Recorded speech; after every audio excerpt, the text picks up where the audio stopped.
श्री गणेशाय नमः. नमस्कार. आषाढ तेळावा.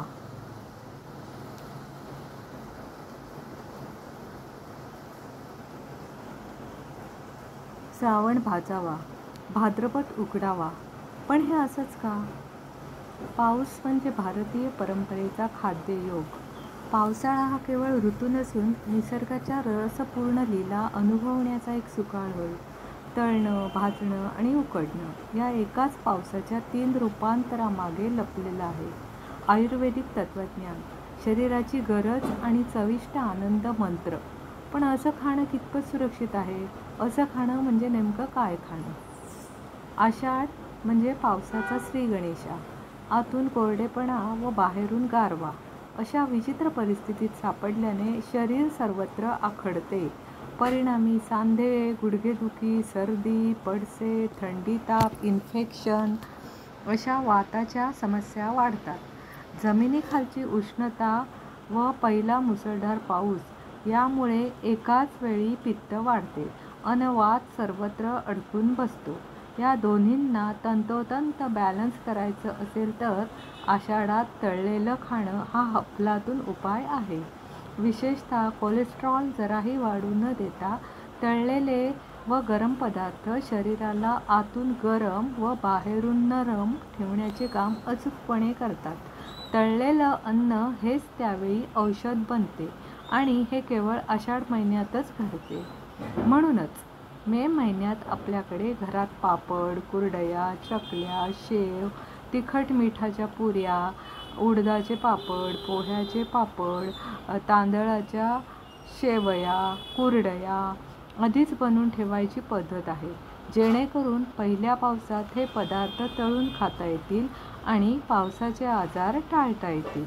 शिवाय पावसाचा पहिला रोमॅन्टिक स्पर्श, कढईतून बाहेर पडणारी कुरकुरीत कांदा भजी आणि कपातला उबदार चहा यासारखा इन्स्टंट रोमॅन्टिक अंतर्बाह्य आषाढ डाएट जगात शोधूनही सापडणार नाही. श्रावण म्हणजे सणांचा महिना. जमिनीतली उष्णता संपून चकाकी ऊन पडू लागते. ऊन पावसाच्या खेळातून गारवा कमी होतो, मात्र दमटपणा वाढतो. वात हळूहळू कमी होऊन शरीरावयाचे आखडणे, दुखडणे इत्यादी तुलनेने कमी होते, मात्र पित्त वाढलेलेच असते. अशावेळी वाताचा फार विचार न करता केवळ पित्त आटोक्यात ठेवणे महत्त्वाचे म्हणून श्रावणात भाजलेलं खाणं सर्वोत्तम आहे. आगीत भाजलेल्या भुईमुगाच्या शेंगा, मका, वाटाणा, वांग्याचं सुगंधी भरीत, मातीचा वास घेणारी भाजलेली ज्वारीची भाकरी, भाजलेले पापड, तांदूळ भाजून केलेला भात, भाजलेले लाडू इत्यादी सर्व पित्ताचा राग थोपवतात. परिणामी ॲसिडिटी, मायग्रेन, हाय बीपी, मूळव्याध या तक्रारींचा जन्मच होत नाही. आणि हो, भाजलेलं खाण्याचा जो स्वर्गानुभव श्रावणात येतो तो अख्ख्या वर्षभरात कधीच येत नाही. कदाचित म्हणूनच आपल्याकडे श्रावण मासी हर्षमानसी असं म्हटलेलं आहे. भाद्रपद म्हणजे परतीचा पाऊस आणि तीव्र उकाड्याचं आगमन. गारव्याचा लवलेश संपल्याने वात बऱ्यापैकी शांत होतो, मात्र उकाड्यामुळे श्रावणात आधीच वाढलेलं पित्त शरीरात जिथे संधी मिळेल तिथे उद्रेक उत्पन्न करतो, म्हणजेच पित्ताचा जोर वाढतो. हाच तो काळ जिथे जरा चुकीचं खाल्लं की हार्ट अटॅक, पॅरालिसिस, तीव्र ताप, कोणताही क्षुल्लक आजार, अचानक गंभीर होणे इत्यादी गोष्टी घडू लागतात. परिणामी सर्वाधिक वार्षिक मृत्यू ह्याच महिन्यात होताना दिसतात. अशा अनुचित घटना टाळण्यासाठी भाद्रपद महिन्यात बहुतांश धार्मिक उपवास आलेले आहेत, जेणेकरून अन्न कमी खाल्ले जाईल आणि पित्त प्रकोप व्हायला वाव भेटणार नाही. यासाठी भाद्रपदात उकडलेलं खाणं अगदी योग्य आहे.